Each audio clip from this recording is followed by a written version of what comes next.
शब्द ब्रह्म चैनल के अंतर्गत मैं वीरेंद्र मिश्र आप सबका हार्दिक स्वागत करता हूं, अभिनंदन करता हूं, प्रणाम करता हूं। मित्रों, आज श्रीमद् भगवत गीता के 8वें अध्याय का महात्म्य हिंदी में प्रस्तुत करने का मैं नम्र प्रयत्न करता हूं। भगवान शिव कहते हैं, देवी अब 8वें अध्याय का महात्म्य सुनो। उसके सुनने से तुम्हें बड़ी प्रसन्नता होगी। लक्ष्मी जी के पूछने पर भगवान विष्णु ने उन्हें इस प्रकार 8वें अध्याय का महात्म्य बतलाया था। दक्षिण में आमर्दकपुर नामक एक प्रसिद्ध नगर है। वहाँ भाव शर्मा नामक एक ब्राह्मण रहता था, जिसने वेश्या को पत्नी बनाकर रखा था। वह मांस खाता, मदिरा पीता, श्रेष्ठ पुरुषों का धन चुराता, पराई स्त्री से व्यभिचार करता और शिकार खेलने में दिलचस्पी रखता था। वह बड़े भयानक स्वभाव का था और मन में बड़े बड़े हौसले रखता था। एक दिन मदिरा पीने वालों का समाज जुटा था। उसमें भाव शर्मा ने भरपेट ताड़ी पी, खूब गले तक उसे चढ़ाया। अतः अजीर्ण से अत्यंत पीड़ित होकर वो पापात्मा कालवश मर गया और बहुत बड़ा ताड़ का वृक्ष हुआ। उसका धनी और ठंडी छाया का आश्रय लेकर ब्रह्म राक्षस भाव को प्राप्त हुए कोई पति पत्नी वहाँ रहा करते थे। उनके पूर्व जन्म की घटना इस प्रकार है। एक कुशीबल नामक ब्राह्मण था, जो वेद वेदांग के तत्वों का ज्ञाता, संपूर्ण शास्त्रों के अर्थ का विशेषज्ञ और सदाचारी था। उसकी स्त्री का नाम कुमति था। वो बड़े खोटे विचार की थी। वह ब्राह्मण विद्वान होने पर भी अत्यंत लोभवश अपनी स्त्री के साथ प्रतिदिन भैंस, कालपुरुष और घोड़े आदि बड़े दानों को ग्रहण किया करता था, परंतु दूसरे ब्राह्मणों को दान में मिली हुई कौड़ी भी नहीं देता था। वही दोनों पति पत्नी कालवश मृत्यु को प्राप्त होकर ब्रह्म राक्षस हुए। वे भूख और प्यास से पीड़ित हो इस पृथ्वी पर घूमते हुए उसी ताड़ वृक्ष के पास आए और उसके मूल भाग में विश्राम करने लगे।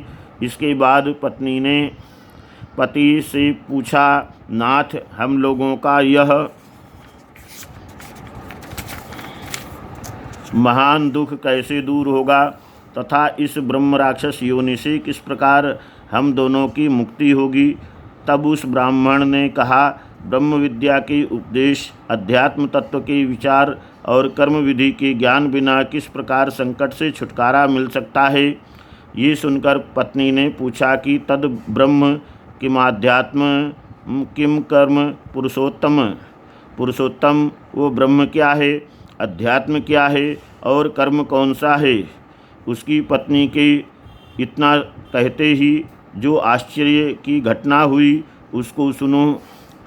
उपर्युक्त वाक्य गीता के 8वें अध्याय का आधा श्लोक था। उसके श्रवण से वह वृक्ष उस समय ताड़ के रूप को त्याग कर भाव शर्मा नामक ब्राह्मण हो गया।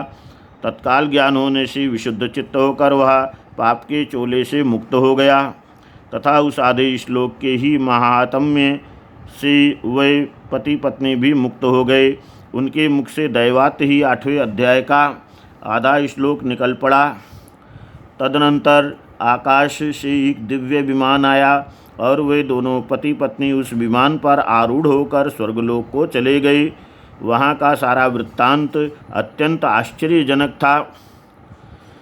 उसके बाद उस बुद्धिमान ब्राह्मण भाव शर्मा ने आदरपूर्वक उस आधे श्लोक को लिखा और देव जनार्दन की आराधना करने की इच्छा से वह मुक्तिदायिनी काशीपुरी में चला गया।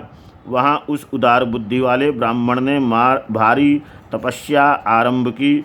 उसी समय क्षीर सागर की कन्या भगवती लक्ष्मी ने हाथ जोड़कर देवताओं के भी देवता जगतपति जनार्दन से पूछा, नाथ, आप सहसा नींद त्याग कर खड़े क्यों हो गए।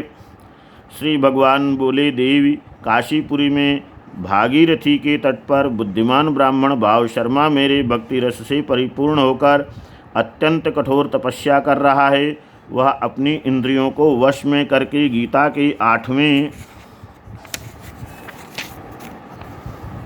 अध्याय के आधे श्लोक का जप करता है। मैं उसकी तपस्या से बहुत संतुष्ट हूँ। बहुत देर से उसकी तपस्या के अनुरूप फल का विचार कर रहा था। प्रिय, इस समय वह फल देने को मैं उत्कंठित हूँ। पार्वती जी ने पूछा, भगवान श्री हरि सदा प्रसन्न होने पर भी जिसके लिए चिंतित हो उठे थे, उस भगवत भक्त भाव शर्मा ने कौन सा फल प्राप्त किया? श्री महादेव जी बोले, देवी, द्विज श्रेष्ठ भाव शर्मा प्रसन्न हुए। भगवान विष्णु के प्रसाद को पाकर आत्यंतिक सुख मोक्ष को प्राप्त हुआ तथा उसके अन्य वंशज भी जो नरक यातना में पड़े थे, उसी के शुद्ध कर्म के भगवत धर्म धाम को प्राप्त हुए। पार्वती, ये 8वें अध्याय का महात्म्य थोड़े में ही तुम्हें बताया है, इस पर सदा विचार करते रहना चाहिए।